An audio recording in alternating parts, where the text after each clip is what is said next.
Welcome to DIYMAN. On today's episode, I want to take just a minute to talk to my friends who are kind of new to woodworking about which tools you should buy first. You're going to find a lot of woodworkers out there who will teach you how to build stuff, but then they'll break out some $5,000 saw that you can't afford. So today, I'm going to show you which tools you actually need to get started, and then which ones you can also buy used to save yourself a bundle of money. Coming up.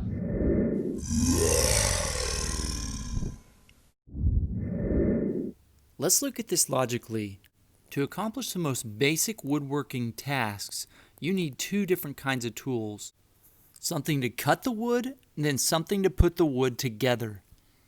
Now, I've built lots of projects with hand saws and a hammer and nails, but let's be honest, that's just not practical. That's why your first purchase should be a drill. Not only can you use it to drill holes, but there are also lots of methods of joining wood together using a drill. The most basic of which is using simple trim screws like this. They just have a smaller head and you simply screw the two pieces of wood together. Now the only drawback to this is these little holes that you might have to come back and fill with wood filler. Another way you can use your drills with a pocket hole set like this. Pocket holes provide a really easy way to make a tight joint, and it also allows you to hide your screws at the same time. I use my pocket hole bit on almost every single one of my projects. It just makes things so easy. Now a drill is one tool that I would say you can buy used. Just make sure the battery has plenty of life left. A new battery can almost cost as much as a brand new drill. Now you don't have to have one, but for just a little bit more you can also buy an impact gun that goes with the drill. Once you put in a screw with one of these, you'll never want to use a drill to install a screw again.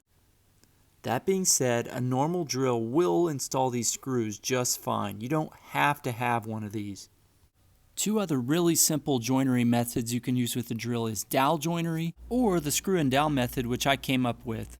Both of these are really simple and cheap ways to join wood together. Check the description below for a quick how-to on my Screw and Dowell method. It's super simple. Now you're probably wondering which cutting tool you should start with. If you can only afford one, I would recommend a circular saw to start. Circular saws require a little bit more skill and a little more patience to operate, but it's also one of the most versatile tools in your shop, and you can use it for a variety of different cuts. I still use my circular saw for cutting up big pieces of plywood and other large projects, but you can also use it to make really precise cuts as well. One cool trick in getting precise cuts is to use a speed square with your circular saw. With just a little bit of practice, you can get miter saw precision with this technique.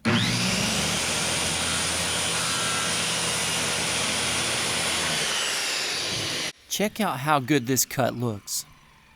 A new circular saw is relatively cheap, but you could also purchase this one used. First check to make sure it runs, then check for any blade wobble.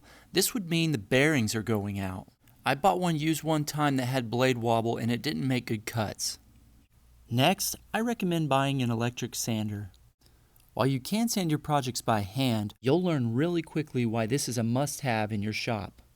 Electric sanders save so much time and effort. Now, I would recommend buying a sander new only because they're so cheap.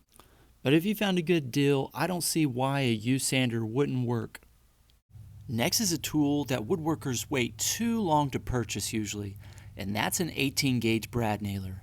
These things can save you so much time, and you can produce high quality furniture in a short amount of time with one of these. This is by far one of my most used woodworking tools in the shop. You can buy this one as part of a 3-part set from Amazon for about $175, and I use these things all the time.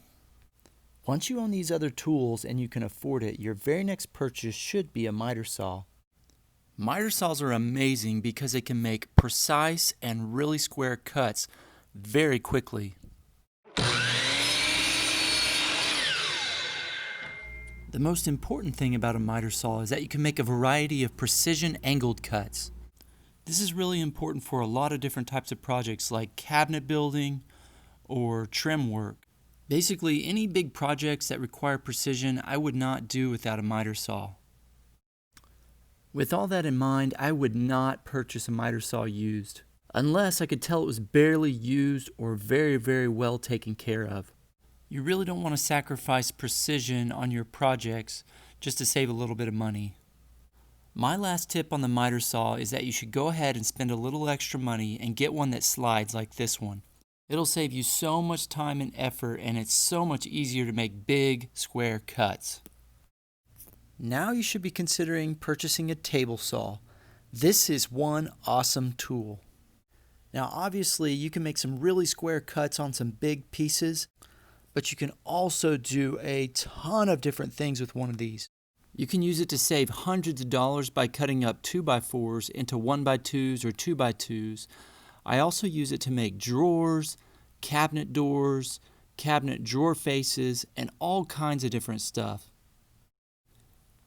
Here I'm building some cabinet doors and drawer faces. In the cabinet you saw at the beginning of the video, I did all this with just a table saw. With one exception, I did router the edges just a little bit. Here's a couple pictures of the vanities I just recently built following this technique.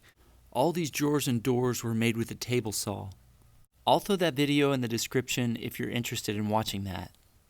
It just goes to show you that you don't need to buy all these ridiculous tools in order to make nice looking furniture. But can you buy a table saw used? I would say yes, but a table saw saves so much money that I would just recommend buying a new one. If you start out with a middle-of-the-road table saw like I have here, you can always upgrade to something better later. Next, you'll want to purchase a router. This is a great tool for making professional projects. Not only can you round corners and give really neat edges to pieces, but you can also do joinery, you can build cabinet doors and cabinet drawers, and lots of other stuff. They're really nice to use, but you don't even need a router table to do all of this. A router is probably one of my favorite tools to buy used too. As you can see, this router I'm using is a Craftsman. This thing's probably older than I am. In fact, I'm not even really sure that I've ever used a new router. Why upgrade something that works amazing as it is? Just be sure that your router grips the bits securely and also that there's no wobble. One more thing to keep in mind is that most woodworkers agree that you should spend more money on your router bits than on your router itself. These are not the best bits you can get, but they're new and they're sharp and they cut really well for the time being. Let's not forget about the jigsaw. The jigsaw is one of my favorite tools.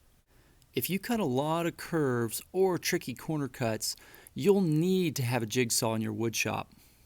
Now jigsaws are super cheap to buy brand new, but I had a jigsaw that I spent $1 on at a garage sale, and I used that for years and years before I finally decided it was time to upgrade.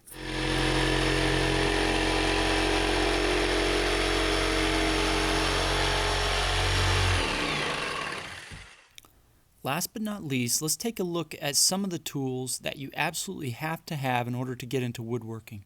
These are just some of the tools I find myself using on every single project. This guy is ridiculously handy. I just can never seem to find him. What are your must-have tools in your shop? Let me know in the comments below. I'm just curious. Maybe it's your huge collection of clamps. You can never have too many clamps in a woodworking shop.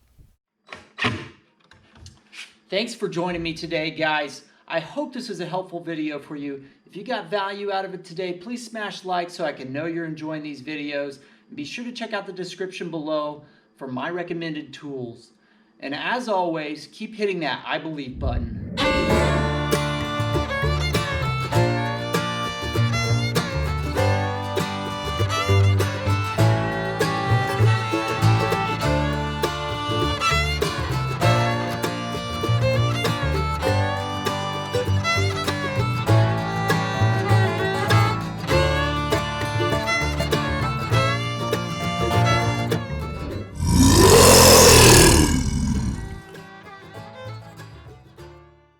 Hey, we should build something now.